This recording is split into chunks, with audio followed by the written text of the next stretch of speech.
नमस्कार दोस्तों, कैसे हैं आप सभी। हमें उम्मीद होगी कि आप सभी बहुत अच्छे होंगे। इस समय स्वास्थ्य को लेकर बहुत सारी क्वेरीज चल रही हैं, तो अपना और अपने स्वास्थ्य का बहुत ज़्यादा ध्यान रखें, क्योंकि बीमारी से ज़्यादा बचाव अच्छा होता है, ऐसा पहले से ही बोलते हैं। तो आपको बीमारी हो, इससे अच्छा है कि आप उस बीमारी को लगने ही ना दें, अपना बचाव रखें, जिससे कि आप पूर्ण रूप से स्वस्थ रहें और आपकी दिनचर्या बहुत अच्छी चलती रहे और आपके किए जाने वाले नित्य प्रति कार्य इसमें कोई रुकावट ना आए। तो चलिए अधिक बात ना करते हुए आज शुरू करते हैं हम यूपी स्पेशल की क्लास। इसमें यूपी से संबंधित बहुत सारे क्वेश्चंस मिलेंगे, बहुत सारी हमें नई चीज़ें जानने को भी मिलेंगी। तो चलिए देखते हैं पहला क्वेश्चन। तो पहला क्वेश्चन है, उत्तर प्रदेश अर्थात यूपी का नाम कब दोबारा यूनाइटेड प्रोविंस कर दिया गया। तो इसके लिए हमें चार ऑप्शंस दे रखे हैं। पहला है 1933, 1937, 1935 और 1936। प्रोनाउंसिएशन लगभग 33, 35, 37 और 36 का भी ज़्यादा अंतर नहीं है, लेकिन इन सभी में डिफरेंस, वर्ड्स में सभी में डिफरेंस है। चलिए हम आपको सिर्फ 10 सेकंड का टाइम दे रहे हैं, जिससे आपका अधिक टाइम वेस्ट ना हो और आप आंसर लगा सकें। चलिए देखते हैं इसका क्या आंसर है। तो 1937 में उत्तर प्रदेश को दोबारा यूनाइटेड प्रोविंस कर दिया गया। 1 अप्रैल 1937 को जब यूनाइटेड प्रोविंस अस्तित्व में आया, तब तत्कालीन अंग्रेज़ों ने यूनाइटेड प्रोविंस को छोटा कर दिया और इसके अंतर्गत लगभग वही भाग आता था जो यूपी और इस समय उत्तराखंड को मिलाकर आता है। उस समय उत्तराखंड हमारे यूपी से अलग नहीं हुआ था, उत्तराखंड और यूपी एक ही थे 1937 में। किंतु यह जो डेट दे रखी है 1 अप्रैल 1937, यह भी बहुत इम्पोर्टेंट है, क्योंकि कई बार ऐसा पूछ लेता है कि किस डेट को इसे दोबारा यूनाइटेड प्रोविंस कर दिया गया था। तो इसका भी थोड़ा सा ध्यान रखकर हम क्वेश्चन पेपर को सोल्व करेंगे तो आसानी होगी। चलिए देख लेते हैं नेक्स्ट क्वेश्चन। काकोरी कांड के अभियुक्तों के बचाव पक्ष का वकील कौन था। काकोरी कहाँ है? लखनऊ के पास में है स्टेशन, ये छोटा सा। तो काकोरी कांड के जो अभियुक्त थे, उनके बचाव पक्ष का वकील कौन था?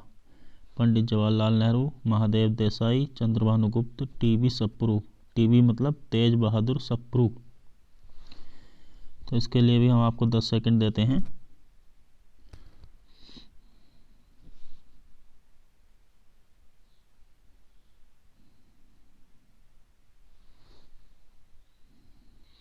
तो इसका सही आंसर है चंद्रभानु गुप्त।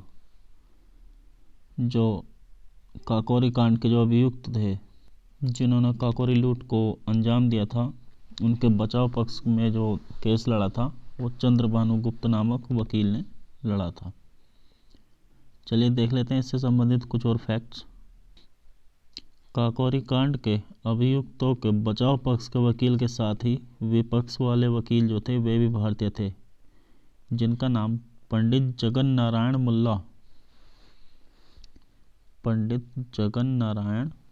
था। यह भी बहुत इम्पोर्टेंट है, विपक्ष के वकील होना भी बहुत ध्यान रखना बहुत ज़रूरी है। विपक्ष के वकील कौन थे? एक भारतीय थे और जिनका नाम पंडित जगन नारायण मुल्ला था। चलिए देख लेते हैं नेक्स्ट क्वेश्चन। नेक्स्ट क्वेश्चन क्या है? जैन धर्म के प्रथम तीर्थंकर का जन्म कहाँ हुआ था? तो इसके लिए भी यूपी के ही सारे डिस्ट्रिक्ट्स दे रखे हैं, वाराणसी, इलाहाबाद, अयोध्या या कौशाम्बी। चलिए इसके लिए हम आपको 10 सेकंड का समय देते हैं फिर से।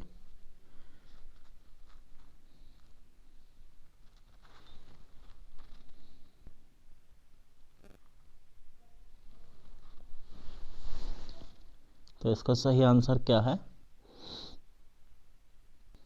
इसका सही आंसर है अयोध्या।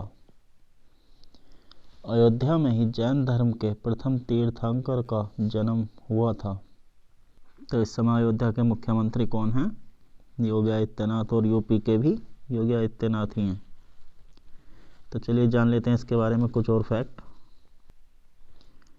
जैन धर्म के प्रथम तीर्थंकर का नाम ऋषभदेव या वृषभदेव या आदिनाथ, 3 नाम थे इनके, कुछ भी कह देते थे।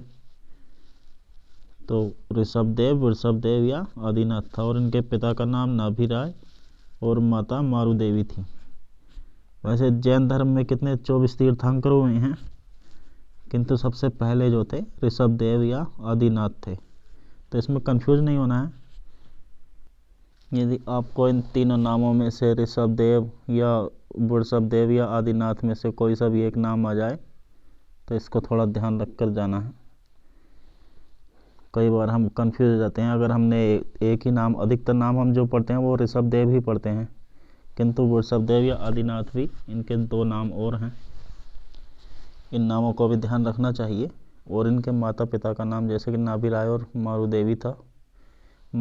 कई जगह मारुदेवी होता है, कई जगह मरुदेवी भी लिख देते हैं, तो इसमें भी थोड़ा सा कन्फ्यूजन नहीं रखना है। वैसे जैन धर्म में कितने तीर्थंकर थे? 24। बहुत से लोगों के 24 भी याद होते हैं, जिनकी तैयारी बहुत ज़्यादा अच्छी लेवल की होती है, वो 24 के 24 तीर्थंकर को याद करके जाते हैं। हमें शुरू के कम से कम 4-5 और लास्ट के भी 4-5 याद होने ज़रूरी हैं। अगर सारे ही याद हो तो बहुत ही अच्छी बात है। अपनी तैयारी को बहुत ज़्यादा अच्छे स्तर पर ले जाने की कोशिश करें, जिससे कि आप कहीं भी किसी भी एग्ज़ाम में असफलता का मुंह ना देखें। तो चलिए देख लेते हैं इसी के साथ नया क्वेश्चन। द्वितीय गोलमेज के समय नेहरू जी ने कहाँ से करबंदी आंदोलन चलाने का निर्णय लिया था? तो इसके 4 ऑप्शन हैं, वाराणसी, इलाहाबाद, लखनऊ और कानपुर। आसान है, जो तैयारी करते रहते हैं उनके लिए तो बहुत ही आसान क्वेश्चंस होते हैं ये। तो चलिए आपको हम 10 सेकंड का समय देते हैं।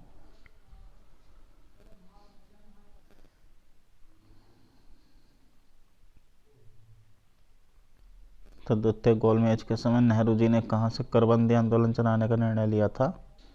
वह जगह थी इलाहाबाद। या इलाहाबाद का अब तो नाम बदल चुका है। जो भी चेंजेस होते रहते हैं, जो भी नई हिस्ट्री बनती रहती है, हमें उसका भी ध्यान रखना चाहिए। जैसे जीआई टैग बहुत ज़्यादा मिलते रहते हैं, तो हमें इन जीआई टैग्स को भी बहुत सारा ध्यान रखना चाहिए। तो चलिए देख लेते हैं इस क्वेश्चन से संबंधित कुछ फैक्ट्स होते हैं। क्या है वे फैक्ट? द्वितीय गोलमेज सम्मेलन 7 सितंबर 1931 को शुरू हुआ, जिसमें कांग्रेस ने भी भाग लिया था, और 1 दिसंबर 1931 को यह समाप्त हो गया। द्वितीय गोलमेज सम्मेलन, यह गोलमेज सम्मेलन भी लंदन में ही हुआ था। वैसे कुल मिलाकर 3 गोलमेज सम्मेलन हुए थे। यह दूसरे गोलमेज सम्मेलन से संबंधित क्वेश्चन था। हमें तीनों के बारे में जानकारी होनी चाहिए, पहला, दूसरा और तीसरा गोलमेज सम्मेलन कब हुए, और तीनों की डेट्स भी हमको याद होनी चाहिए। इसमें किस किस ने भाग लिया, ऐसे भी क्वेश्चन आ जाते हैं। कौन तीनों गोलमेज सम्मेलनों में सम्मिलित रहा, किसने एक भी गोलमेज सम्मेलन में भाग नहीं लिया, ऐसे क्वेश्चंस भी बहुत सारे बनते हैं। चलिए आप हमारे साथ बने रहेंगे तो हम आपको ऐसी जानकारियाँ प्रोवाइड कराते रहेंगे। तो चलिए देख लेते हैं नेक्स्ट क्वेश्चन।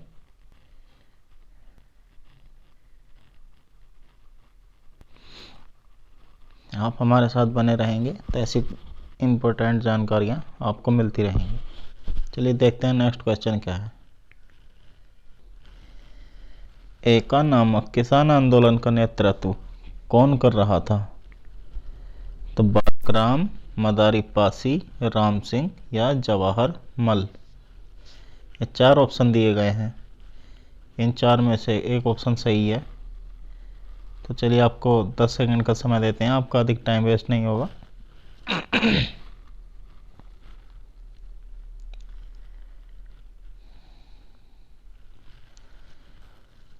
तो इसका सही ऑप्शन है मदारी पासी।